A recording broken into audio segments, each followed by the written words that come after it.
नमस्कार बच्चों। मैं आपकी हिंदी की अध्यापिका। आज आपको जो हमने पाठ किया था पहले, जिसका हमने थोड़ी सी रिवीजन करी थी, जिसका नाम था लहासा की ओर, आज जो है इस पाठ का सारांश हमने कल किया था। आज जो है इस पाठ के प्रश्न उत्तर पर आज हम चर्चा करेंगे। तो इसके अभ्यास के प्रश्न और जो थोड़ा सा जो पीछे के जो एक्स्ट्रा क्वेश्चन होते हैं, जिसको रचना और अभिव्यक्ति के प्रश्न कहा जाता है, उन पर चर्चा करेंगे, और भाषा अध्ययन के जो प्रश्न हैं उन पर भी। तो इसमें जो पहला प्रश्न है हमारा अभ्यास का प्रश्न है, थोला के पहले के आखिरी गांव पहुंचने पर भिखमंगे के वेश में होने के बावजूद लेखक को ठहरने के लिए उचित स्थान मिला, जबकि दूसरी यात्रा के इसमें भद्रवेश भी उन्हें उचित स्थान नहीं दिला सका। क्यों? देखो, थोला के पहले यानी कि थोला जो जगह है उससे पहले का जो आखिरी गांव है, यानी गांव उस थोला जगह पर पहुंचने से पहले जो आखिरी गांव है, वहां पर उन्हें भिखमंगे का वेश धारण करना पड़ा था और उनको उचित स्थान भी ठहरने के लिए मिला था। जबकि जब उन्होंने दूसरी यात्रा की तो उस समय में उन्होंने भद्रवेश यानी कि अच्छे तरीके से जो कपड़े पहने हुए थे, सोबर जिसको बोला जाता है, तो उसको उचित स्थान नहीं मिला। क्यों? तो इसका जवाब हम इस प्रकार से देंगे। थोला के पहले के आखिरी गांव पहुंचने पर भिखमंगे के वेश में होने के कारण उचित स्थान इसलिए मिल गया क्योंकि उसके साथ भिक्षु सुमति था। उसकी वहाँ अच्छी जान पहचान थी। श्रद्धा भाव के कारण लोगों ने उनके ठहरने का उचित प्रबंध कर दिया था। लेकिन लेखक जब 5 वर्ष बाद भद्र यात्री के वेश में घोड़े पर सवार होकर ठहरने के लिए रास्ते पर गया, तो वहाँ लोगों ने शाम के समय होने के कारण, चूँकि उन्होंने छंग जो है एक नशे का पदार्थ होता है, जिस तरह से मदिरा शराब वगैरह होती है, ऐसे ही छंग जो है एक नशीला पदार्थ होता है, वो पी रखी थी। तो उनके होश हवास जो हैं वो दुरुस्त नहीं थे, इसलिए उन्हें ठहरने का उचित स्थान नहीं मिला था। अब प्रश्न आता है दूसरा कि उस समय के तिब्बत में हथियार का कानून न रहने के कारण यात्रियों को किस प्रकार का भय बना रहता था। यानी कि जो तिब्बत में जो है हथियार का कानून नहीं था, कोई भी व्यक्ति किसी भी तरह की बंदूक ले सकता था, हथियार रख सकता था, कोई रोक टोक नहीं थी, कोई लाइसेंस नहीं बनवाना था, कुछ नहीं करना था। तो वहाँ पर ऐसा कानून न होने के कारण यात्रियों को किस प्रकार का भय रहता था। तो उत्तर जो है वो इस प्रकार से रहेगा कि उस समय के तिब्बत में हथियार का कोई कानून नहीं था। वहाँ लोग लाठी की जगह पिस्तौल, बंदूक लेकर घूमते रहते थे। डकैत यात्रियों को मारकर उनका सामान लूट लेते थे, इसलिए यात्रियों को अपने जान माल का डर बना रहता था। डकैत राह पर चलने वाले लोगों को पहले मारते थे, फिर उनकी तलाशी लेते थे। ठीक है, ये तो रहेगा इस प्रश्न का उत्तर। अब बात करते हैं प्रश्न नंबर 3 की। लेखक लंकोर के मार्ग में अपने साथियों से किस कारण पिछड़ गया था। उत्तर जो है हम देंगे कि लंकोर के मार्ग में लेखक 2 कारणों से अपने साथियों से पीछे रह गया था। एक तो उसका घोड़ा बहुत धीरे धीरे चल रहा था।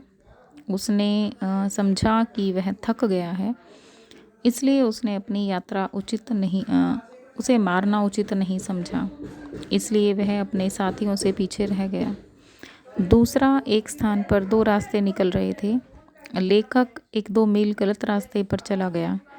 वहाँ को जाकर पूछने पर पता चला कि उसे तो दूसरे रास्ते पर जाना था, इसलिए वापस आकर लेखक ने दूसरा रास्ता अपनाया और वह बहुत देर तक जाकर अपने साथियों से मिला।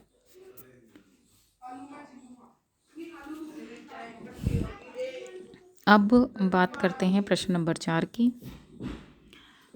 लेखक ने शेखर विहार में सुमति को उनके यजमानों के पास जाने से रोका, परंतु दूसरी बार रोकने का प्रयास क्यों नहीं किया? इसका उत्तर हम देंगे कि लेखक ने शेखर विहार में सुमति को उसके यजमानों के पास जाने से इसलिए रोका क्योंकि वह वहाँ अकेला रह जाता। सुमति को यजमानों से मिलने में कई दिन लग जाते, इससे उसकी यात्रा में विलंब हो जाता। परंतु दूसरी बार रोकने का प्रयास इसलिए नहीं किया क्योंकि जिस मंदिर में वह बैठा था वहाँ बुद्ध वचन अनुवाद की हस्तलिपि की 103 पोथियाँ थीं। इनमें से प्रत्येक पोथी का वजन 15 सेर से कम नहीं था।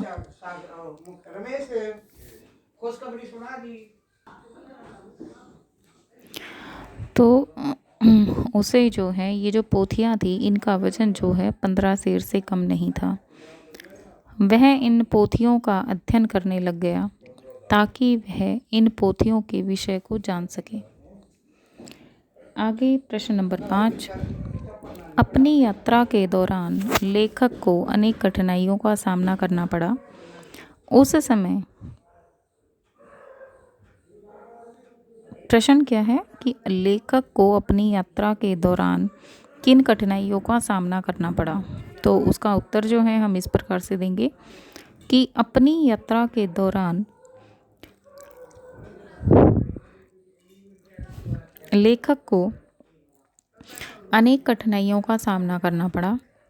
वह उस समय भारतीय तिब्बत नहीं जा सकते थे, इसलिए लेखक को भिखारी बनकर नेपाल के रास्ते वहां जाना पड़ा। उसे दुर्लभ मार्ग की कठिन चढ़ाई करनी पड़ी।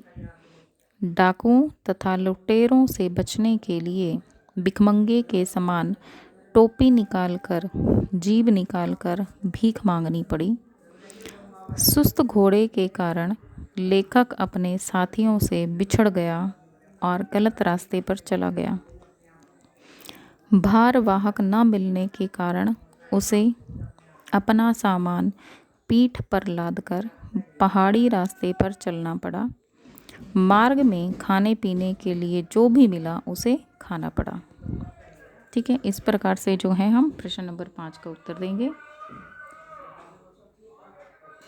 प्रश्न नंबर 6। प्रस्तुत यात्रा वृत्तांत के आधार पर बताइए कि उस समय का तिब्बती समाज कैसा था। तो तिब्बती समाज का वहाँ पर पूरा वर्णन करना है हमें कि किस प्रकार के लोग थे, क्या वे किस चीज़ में विश्वास रखते थे, कैसे लोग थे और क्या क्या वे करते थे। तो इसके उत्तर में हम लिखेंगे कि उस समय का तिब्बती समाज अंधविश्वास का शिकार था। बौद्ध सन्यासी अपने यजमानों को गंदे ताबीज़ देते थे और उनसे पैसे लेते थे। समाज में कानून व्यवस्था ना के बराबर थी। लोग खुलेआम बंदूक पिस्तौल लेकर घूमते थे। डकैत यात्रियों को मारकर उनका सब सामान लूट लेते थे। इसलिए रास्ते में यात्रियों को चोर लुटेरों का डर लगा रहता था। गवाहों की कमी के कारण पुलिस कुछ भी नहीं कर पाती थी। इसके विपरीत तिब्बती समाज में एक अच्छी बात भी थी। वहाँ जाति पाति छुआछूत तथा भेदभाव नहीं था। स्त्रियां पर्दे में नहीं रहती थी, अपरिचित थी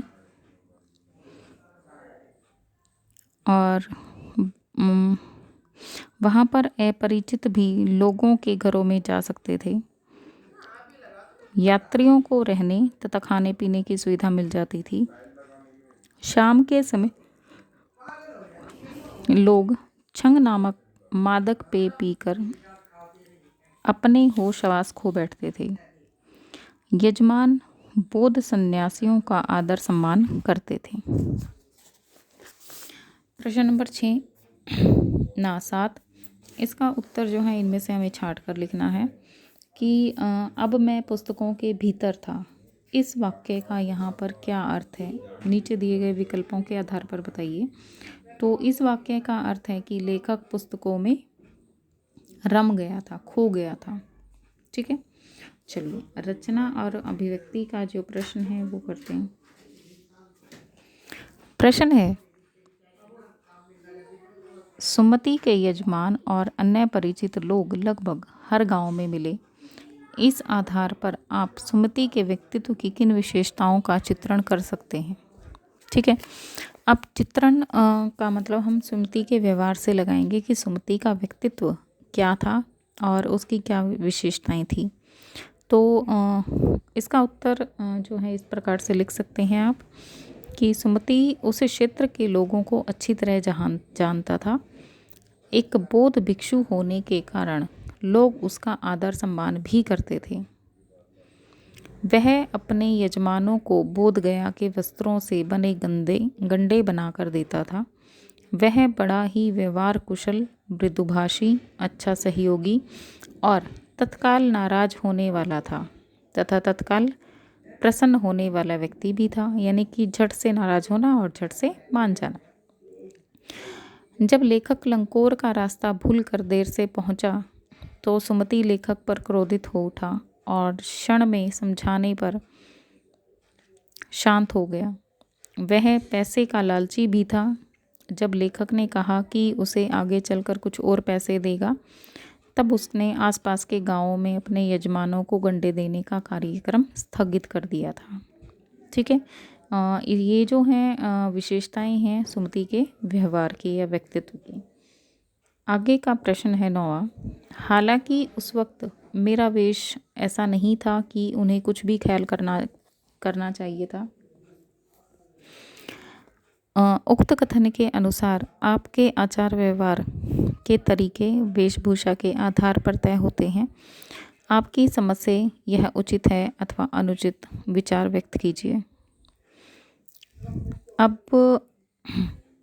जो है इसका उत्तर आप इस प्रकार से देंगे कि हमारे विचार से वेशभूषा के आधार पर किसी व्यक्ति के संबंध में कोई धारणा नहीं बनानी चाहिए। सरल और स्वच्छ वेशभूषा वाला व्यक्ति भी अच्छा व संस्कारी हो सकता है और नहीं भी हो सकता। अधिक कीमती तथा आडंबरपूर्ण वेशभूषा धारण किया हुआ व्यक्ति संस्कारी व श्रेष्ठ है, यह धारणा भी गलत है। ऐसा व्यक्ति अच्छा भी हो सकता है और बुरा भी। महात्मा गांधी सामान्य वेशभूषा धारण करते थे।